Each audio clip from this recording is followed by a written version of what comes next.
ನಮಸ್ತೆ ನನ್ನ ಪ್ರಿಯ ವೀಕ್ಷಕರೇ, ನಮ್ಮ ಲಕ್ಷ ಚಾನಲ್ಗೆ ಸ್ವಾಗತ. ವೀಕ್ಷಕರೇ, ಇವತ್ತು ನಾವು ನೋಡ್ತಾ ಇರೋವಂಥದ್ದು, ಸಾಕಷ್ಟು ಜನ ಇದನ್ನು ಕೇಳ್ತಾ ಇರ್ತೀರ. ಈಗಂತೂ ಎಲ್ಲರಿಗೂ ಗೊತ್ತಾಗಿದೆ. ಈಗ ಮೊದಲು ಅಂತ ಯಾರಿಗೂ ಗೊತ್ತಾಗ್ತಿರಲಿಲ್ಲ ಅಷ್ಟು. ಆ ಗಿಡ ಅಂದರೆ ಏನು, ಅದೇನು ಅನ್ನೋದೇ ಗೊತ್ತಿರಲಿಲ್ಲ. ಈಗ ನಮ್ಮ ಒಂದು ಚಾನಲ್ಗಳು ಅಥವಾ ನಮ್ಮ ಒಂದು ಚಾನಲಿಂದ ಸಾಕಷ್ಟು ಜನಕ್ಕೆ ಇದು ಪರಿಚಿತ ಆಗಿಬಿಟ್ಟಿದೆ. ಈಗಂತೂ ಇದು ಸಾಕಷ್ಟು ಜನಕ್ಕೆಲ್ಲ ಗೊತ್ತಿದೆ ಮತ್ತು ಎಲ್ಲ ಕಡೆ ಸಿಗುತ್ತೆ. ಇದು ಕೆಲವೊಂದು ಜಮೀನುಗಳಲ್ಲಾಗ್ಬೋದು, ನೀರಿರೋ ಕಡೆ ಆದರೂ ಇದು ಸಿಗುತ್ತೆ ಸಾಮಾನ್ಯಗೆ. ಇದೀಗಾಗಲೇ ನೀವು ಕೆಲವರು ಜನ ಗೆಸ್ ಮಾಡಿರ್ತೀರ. ಇದು ಬಂದು ಸಹದೇವಿ ಗಿಡ. ಗೊತ್ತಿರೋರಿಗೆ, ಗೊತ್ತಿಲ್ದಿರೋರಿಗೆ, ಹೊಸ್ದಾಗಿ ನನ್ನ ವಿಡಿಯೋ ನೋಡ್ತಿರೋರಿಗೆ ಇದು ಅರ್ಥ ಆಗಲಿ ಅನ್ನೋದಕ್ಕೆ ನಾನು ಹೇಳ್ತಾ ಇದ್ದೀನಿ. ಇದು ಬಂದು ಒಂದು ಸಹದೇವಿ ಗಿಡ ಅಂತ ನಾವು ಹೇಳ್ತೀವಿ.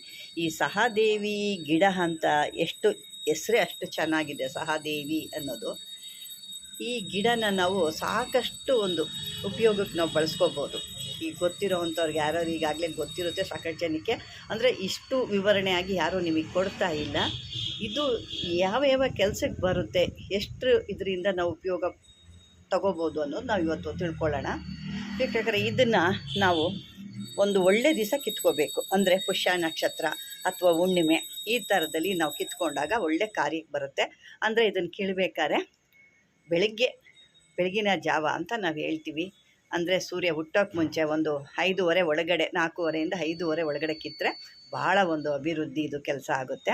ಬಿಸಿಲು ಬರಬಾರ್ದು ಮತ್ತು ಸೂರ್ಯ ಹುಟ್ಟಬಾರ್ದು. ಹಾಗಾಗಿ ಅಂಥ ಸಮಯದಲ್ಲಿ ನೀವು ಹೋಗಿ ಪೂಜೆ ಮಾಡಿ ಇದನ್ನು ಕಂಕಣ ಕಟ್ಟಿ ಅದಕ್ಕೆ ಮಂತ್ರ, ಒಂದು ಪ್ರಾಣ ಪ್ರತಿಷ್ಠಾಪನೆ ಮಾಡಿ ಅದಕ್ಕೊಂದು ಪೂಜೆ ಎಲ್ಲ ಮಾಡಿ ನೀವು ಅದನ್ನು ಕಿತ್ಕೊಂಡು ಬರಬೇಕಾಗುತ್ತೆ. ಅದನ್ನು ಕಿತ್ಕೊಂಡು ಬಂದು ನೀವು ಬುಡಾನ, ಅದು ಯಾವುದೇ ರೀತಿ ನೀವು ನೆಲದಲ್ಲಿ ಇಕ್ಕಬಾರ್ದು, ಒಂದು ಹಂತರದಲ್ಲಿ ಇಟ್ಕೋಬೇಕು. ಅದನ್ನು ತಂದು ನೀವು ಚೆನ್ನಾಗಿ ತೊಳೆದ್ಬಿಟ್ಟು ಅದಕ್ಕೆ ಅರಿಶಿನ ಕುಂಕುಮ ಎಲ್ಲ ಹಾಕಿಬಿಟ್ಟು, ಯಾಕೆಂದ್ರೆ ನಾನಿಲ್ಲಿ ನಿಮಗೆ ತೋರಿಸ್ಲಿಕ್ಕಾಗಿತ್ತಂದರೆ ನಾನು ಯಾವುದೇ ರೀತಿ ಪೂಜೆ ಎಲ್ಲ ಮಾಡಿಲ್ಲ. ಯಾಕೆಂದರೆ ಹುಣ್ಣಿಮೆ ಬರ್ತಾಯಿದೆ ಮತ್ತು ಗ್ರಹಣದ ಹುಣ್ಣಿಮೆ ಇದು. ಅಂದರೆ ನಮ್ಮ ಕಡೆ ಗ್ರಹಣ ಇಲ್ಲ, ಆದರೂ ಒಂದು ಎಫೆಕ್ಟ್ ಇದ್ದೇ ಇರುತ್ತೆ. ಭಾಳ ಚೆನ್ನಾಗಿ ಬರ್ತಾ ಇರೋದ್ರಿಂದ ಇದು ನಿಮಗೆ ತೋರಿಸೋಣ ಅಂತ ನಾನು ನೋಡಿ. ಇದು ಈ ರೀತಿ ಬೇರು ಬರುತ್ತೆ. ಅಂದರೆ ಯಾವುದೇ ಬೇರಿಗೆ ನೀವು ಕಬ್ಬಿಣದಗಳೆಲ್ಲ ಹಾಕಿ ಇದು ಮಾಡಬಾರ್ದು. ನಾನು ಸುಮ್ಮನೆ ತಂದಿದ್ದೀನಿ. ಇದು ಯಾವುದೇ ರೀತಿ ಪೂಜೆ ಆಗಲಿ ಬಲಿಯಾಗೇನು ಕೊಟ್ಟಿಲ್ಲ. ನಮ್ಮ ವೀಕ್ಷಕರಿಗೆ ಇದನ್ನು, ಯಾಕೆಂದರೆ ಹುಣ್ಣಿಮೆ ಬರ್ತಾ ಇರೋದ್ರಿಂದ ಇದನ್ನು ಉಪಯೋಗ ಪಡಿಸ್ಕೊಳ್ಳಿ ಅನ್ನೋ ಉದ್ದೇಶಕ್ಕೆ ಇದು ನಾನು ಮಾಡ್ತಾಯಿದ್ದೀನಿ. ಇದನ್ನು ಈ ರೀತಿ ತೊಗೊಂಡು ಬರಬೇಕು. ಮತ್ತು ಅದೇ ರೀತಿ ತುಳಸಿ ಗಿಡನೂ ಒಂದು ತೊಗೋಬೇಕು. ತೊಗೊಂಡು ಎರಡನ್ನ ಚೆನ್ನಾಗಿ ಪೇಸ್ಟ್ ಥರ ಮಾಡಿಬಿಟ್ಟು ನೀವು ಹೊರಗಡೆ ಹೋಗಬೇಕಾದ್ರೆ ಅದನ್ನು ಹಣೆಗೆ ಇಟ್ಕೊಂಡು ಹೋದರೆ ನಿಮ್ಮ ಕಾರ್ಯಗಳೆಲ್ಲ ಸಿದ್ಧಿ ಆಗುತ್ತೆ.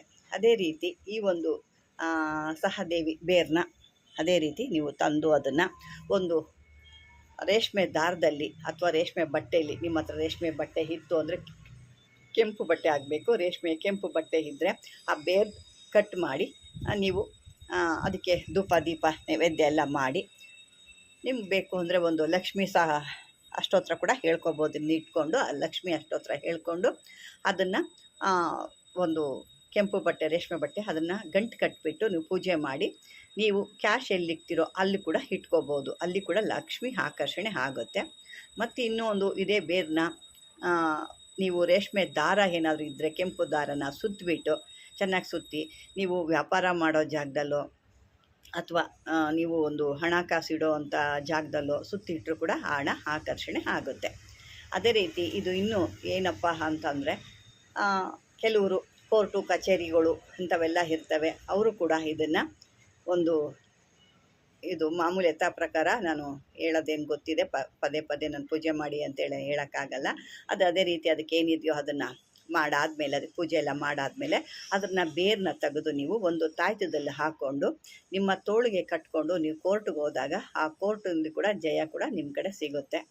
ಮತ್ತು ಇನ್ನೂ ಯಾವುದಪ್ಪ ಅಂತಂದರೆ, ಈ ಬೇರನ್ನ ಚೆನ್ನಾಗಿ ಈ ರೋಸ್ ವಾಟ್ರು ಅಂತ ಹೇಳ್ತೀವಿ, ರೋಸ್ ವಾಟ್ರು ಅಥವಾ ಪನ್ನೀರು ಅಂತ ಹೇಳ್ತೀವಿ, ಅದರಲ್ಲಿ 2 ತೇದ್ಬಿಟ್ಟು ಇದನ್ನು ನಿಮ್ಮ ಕಣ್ಣಿನ ರೆಪ್ಪೆ ಬರುತ್ತಲ್ಲ, ನಾನು ಹುಬ್ಬಲ್ಲ ಹೇಳ್ತಿರೋದು, ಕಣ್ಣಿನ ರೆಪ್ಪೆ ಮೇಲೆ ಕೂಡ ಹಚ್ಕೊಂಡು ನೀವು ಹೊರಗಡೆ ಹೋದಾಗ ಸಾಕಷ್ಟು ಜನ ನಿಮಗೆ ಯಾವುದಾದ್ರು ಕೆಲಸ ಆಗ್ಬೋದು, ಕಾರ್ಯ ಆಗ್ಬೋದು, ಯಾವುದೋ ಒಂದು ಕೆಲಸಕ್ಕೆ ಹೋಗ್ತೀರಾ ಅಂತ ಕೂಡ ಜಯ ಆಗುತ್ತೆ.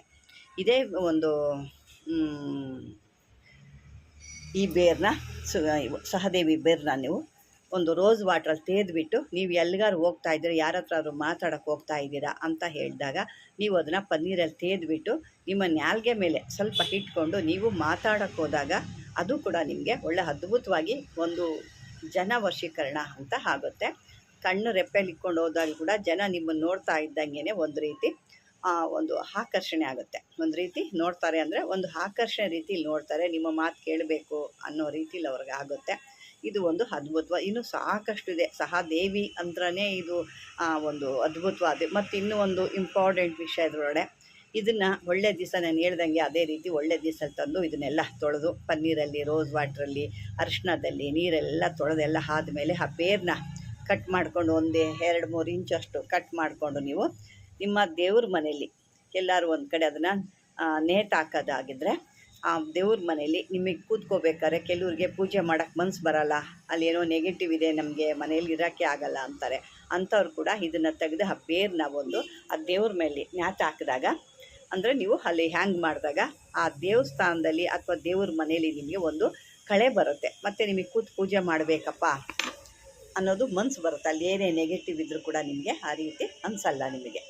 ಅದು ಒಂದು ನೀವು ಬೇಕಾದ್ರೆ ಇದನ್ನು ಮಾಡಿ ನೋಡಿ. ಇದು ಒಂದು ಅದ್ಭುತವಾಗಿ ಕೆಲಸ ಮಾಡುತ್ತೆ. ಯಾರಿಗಾದರೂ ಈ ರೀತಿ ನಮಗೆ ಪೂಜೆ ಮಾಡೋಕ್ಕೆ ಮನಸ್ಸಲ್ಲ, ಏನೋ ನಮ್ಮ ದೇವ್ರ ಮನೇಲೇ ಒಂದು ಹೇಳ್ತೀವಿ ಕಳೆನೇ ಇಲ್ಲ, ಎಷ್ಟು ಪೂಜೆ ಮಾಡಿ ಎಷ್ಟು ಬೊಟ್ಟು ಕುಂಕುಮ ಗಂಧಗಳನ್ನೆಲ್ಲ ಹಚ್ಚುತ್ತೀವಿ, ಏನೋ ದೇವರು ಇದರಲ್ಲಿ ಮುಖದಲ್ಲಿ ಕಳೆ ಇಲ್ಲ, ಅಲ್ಲಿ ಕೂತ್ಕೊಳ್ಳೋಕ್ಕೆ ಅಂತ ಒಂದು ಇದಿಲ್ಲ ಅನ್ನೋರು ಕೂಡ ಇದನ್ನು ಈ ಒಂದು ಬೇರನ್ನ ತೆಗೆದು ನೀವು ಚೆನ್ನಾಗಿ ತೊಳೆದು ಪೂಜೆ ಎಲ್ಲ ಮಾಡಿ ಆ ಒಂದು ದೇವ್ರ ಮೇಲೆ ಇಟ್ಟು ನೋಡಿ ನೀವು.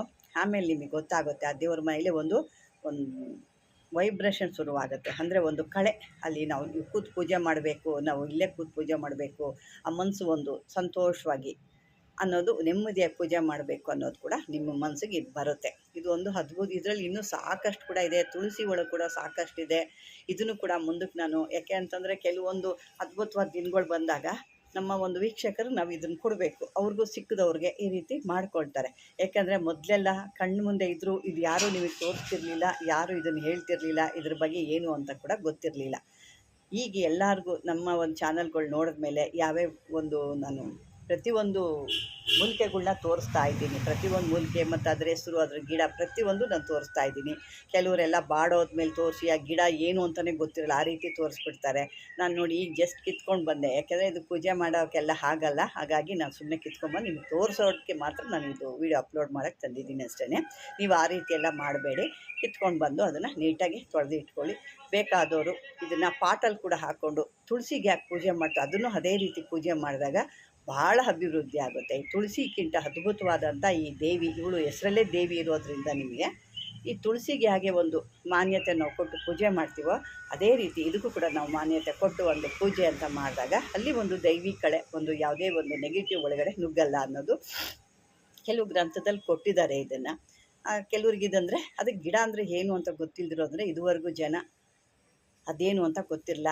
ಈಗೀಗ ಅದು ಏನು ಅಂತ ಗೊತ್ತಾಗಿದೆ. ಇದನ್ನು ದಯವಿಟ್ಟು ಸದುಪಯೋಗ ಪಡಿಸ್ಕೊಳ್ಳಿ. ಯಾಕೆ ಅಂತಂದರೆ ನಾವು ಅಂದ್ಕೊಳ್ತೀವಿ ಲಕ್ಷಾಂತರ ರೂಪಾಯಿ ಕೊಟ್ಟರೆ ವ್ಯವಹಾರ ಆಗೋದು, ಲಕ್ಷಾಂತರ ರೂಪಾಯಿ ತೊಗೊಂಡ್ರೆ ಚಿಕ್ಕ ಪುಟ್ಟದ ಕೆಲಸ, ಇದೆಲ್ಲ ಕೆಲಸ. ಈ ಕೆಲವ್ರನ್ನ ಹೇಳಿ ನೋಡ್ತಾರೆ, ಯಾವುದೋ ಒಂದು ಚಿಕ್ಕ ಕೆಲಸ ಮಾಡೋಕ್ಕೆ 50,000, 1 ಲಕ್ಷ, 2 ಲಕ್ಷ ಕೇಳ್ತಾರೆ. ಅವಾಗ ಜನ ಅಂದ್ಕೊತಾರೆ, ಅಯ್ಯೋ ಇಷ್ಟು ದುಡ್ಡು ಕೇಳಿದ್ದಾರೆ, ಆಗ್ಬೋದು ಕೆಲಸ. ಅದೇನೇ 5,000, 2,000, 3,000 ಹಿಂಗೆ ಕೇಳಿದಾಗ ಅಯ್ಯೋ ಏನು ಅಮೌಂಟ್ ಇಷ್ಟು ಕೇಳ್ತಾರೆ, ಏನು ಕೆಲಸ ಮಾಡ್ತಾರೆ ಇವರು ಅದು ಜನ ಹಂಗೆ ನೋಡ್ತಾರೆ ಹೊರತು ಚಿಕ್ಕದ್ರಲ್ಲಿ ಏನು ದೊಡ್ಡದು ಒಂದು ಇದೆ ಕೆಲಸ, ಅದ್ಭುತವಾದ ಕೆಲಸ ಏನಿದೆ ಅನ್ನೋದು ಜನಕ್ಕೆ ಈಗ ತಿಳಿತಾ ಇಲ್ಲ. ಖಂಡಿತ ಅದನ್ನೆಲ್ಲ ತಿಳ್ಕೊಳ್ಳಿ. ಮತ್ತು ಇನ್ನೂ ಸಾಕಷ್ಟು ಜನ ಕೇಳಿದ್ದೀರಾ, ಕುಟ್ಟಿ ಚಾತನ ಬಗ್ಗೆ ಕೇಳಿದ್ದೀರಾ. ಕುಟ್ಟಿ ಚಾತನ ಆ ರೀತಿ ಎಲ್ಲ ನೀವು ಕೇಳಿದ ತಕ್ಷಣ ಅದು ಮಂತ್ರ ಕೊಟ್ಟು ವಿವರಣೆ ಕೊಟ್ಟ ತಕ್ಷಣ ಆಗೋ ಅಂಥದ್ದಲ್ಲ. ಯಾಕೆಂದರೆ ಕುಟ್ಟಿ ಚಾತನ ಭಾಳ ಪವಿತ್ರವಾದವನು. ಅದೇ ರೀತಿ ಅವನ್ನ ನೀವು ಸಿದ್ಧಿ ಮಾಡ್ಕೋಬೇಕು ಅಂದರೆ ಭಾಳ ಕಷ್ಟ ಇದೆ. ಅದನ್ನೆಲ್ಲ ಸದ್ಯಕ್ಕೆ ನಿಮ್ಮ ತಲೆಯಿಂದ ತೆಗೆದಾಕಿ ಸಮಯ ಬಂದಾಗ ಅದನ್ನು ಮಾಡ್ಕೋಬೇಕು ಅಂದಾಗ ಅದನ್ನು ಯಾವ ರೀತಿ ಏನು ಅಂತ ನಿಧಾನ ನಾನು ಒಂದು ವೀಡಿಯೋದಲ್ಲಿ ಮಾಡ್ತೀನಿ. ಖಂಡಿತವಾಗಿ ಇದನ್ನು ಸದ್ಯಕ್ಕೆ ಇದು ಉಪಯೋಗ ಬರೋವಂಥದ್ದು, ಪ್ರತಿಯೊಂದು ಉಪಯೋಗ ಬರೋವಂಥ. ನೋಡಿ, ನಾಲ್ಗೆ ಮೇಲೆ ಇಟ್ಕೊಂಡು ಹೋಗ್ಬೋದು, ಕಣ್ಣಿನ ರೆಪ್ಪೆ ಮೇಲೆ ಇಟ್ಕೊಂಡು ಹೋಗ್ಬೋದು, ಮನೇಲಿ ಕಟ್ಬೋದು, ಅಥವಾ ನಿಮ್ಗೆ ಹಣಕಾಸು ಸಮಸ್ಯೆ ಇದ್ದಾಗ ಒಂದು ಬೆಳ್ಳಿ ತಾಯ್ತದಲ್ಲಿ ಇದನ್ನು ಹಾಕ್ಕೊಂಡು ನೀವು ಧಾರಣೆ ಮಾಡ್ಕೋಬೋದು. ಇಷ್ಟೆಲ್ಲ ಅನುಕೂಲತೆ ಇದೆ ಇದು ನಿಮಗೆ. ಇದು ನಮ್ಮ ಮತ್ತು ವ್ಯಾಪಾರ ಸ್ಥಳದಲ್ಲಿ ಕೂಡ ಅಷ್ಟೇ. ಅದೇ ರೀತಿ ಒಂದು ಕೆಂಪು ದಾರದಲ್ಲಿ, ಅಂದರೆ ರೇಷ್ಮೆ ದಾರದಲ್ಲಿ ಕಟ್ಟಿಬಿಟ್ಟು ನಿಮ್ಮ ಒಂದು ಕ್ಯಾಶ್ ಬಾಕ್ಸ್ ಏನಿರುತ್ತೆ ಅಲ್ವಾ ವ್ಯಾಪಾರದ ಜಾಗದಲ್ಲಿ, ಅಲ್ಲಿ ಕೂಡ ಇಟ್ಟಾಗ ಕೂಡ ಇದು ಜನನ ಆಕರ್ಷಣೆ ಮಾಡುತ್ತೆ, ಹಣನ ಆಕರ್ಷಣೆ ಮಾಡುತ್ತೆ. ಈ ಜನಧನ ಆಕರ್ಷಣೆ ಅಂತ ಹೇಳ್ತಾರಲ್ಲ, ಆ ರೀತಿ ಎರಡನ್ನೂ ಮಾಡುತ್ತೆ ಇದು ಒಂದು ಸದುಪಯೋಗ. ಯಾಕೆಂದರೆ ಇದರಲ್ಲಿ ಸಾಕಷ್ಟು ಇದ್ದಾವೆ, ಯಾವ್ದು ಹೇಳಬೇಕು ಯಾವುದು ಬಿಡಬೇಕು ಅನ್ನೋದು ಕೂಡ ನನಗೆ ಗೊತ್ತಾಗ್ತಾ ಇಲ್ಲ. ಇದು ಎಷ್ಟು ಲಕ್ಷ ಇದೆಯೋ ಗೊತ್ತಿಲ್ಲ. ಅಂದರೆ ಭಾಳ ಅದ್ಭುತವಾಗಿ ಕೆಲಸ ಮಾಡೋವಂಥ ಈ ದೇವಿ ಸಹ ದೇವಿ. ಇದಕ್ಕೆ ಈ ರೀತಿ ಒಂದು ಹೇಳ್ಕೊಂಡು ನೀವು ಪೂಜೆ ಮಾಡಿ ನಿಮ್ಮ ಮನೆಯಲ್ಲಿ ಇಟ್ಕೊಂಡು ನಿಮ್ಮ ಒಂದು ಕಷ್ಟಗಳನ್ನ ಪರಿಹಾರ ಮಾಡಿಕೊಳ್ಳಿ ಅಂತ ಹೇಳ್ತಾ, ಈ ಒಂದು ವಿಡಿಯೋ ನಿಮ್ಗೆ ಇಷ್ಟವಾದಲ್ಲಿ ಲೈಕ್ ಮಾಡಿ, ಶೇರ್ ಮಾಡಿ. ನಾನು ಯಾರು ಹೊಸ್ದಾಗಿ ನನ್ನ ವಿಡಿಯೋ ನೋಡ್ತಾ ಇದ್ದೀರೋ ಅವರು ಸಬ್ಸ್ಕ್ರೈಬರ್ ಆಗಿ ಅಂತ ಹೇಳ್ತಾ ಧನ್ಯವಾದಗಳು ವೀಕ್ಷಕರೇ.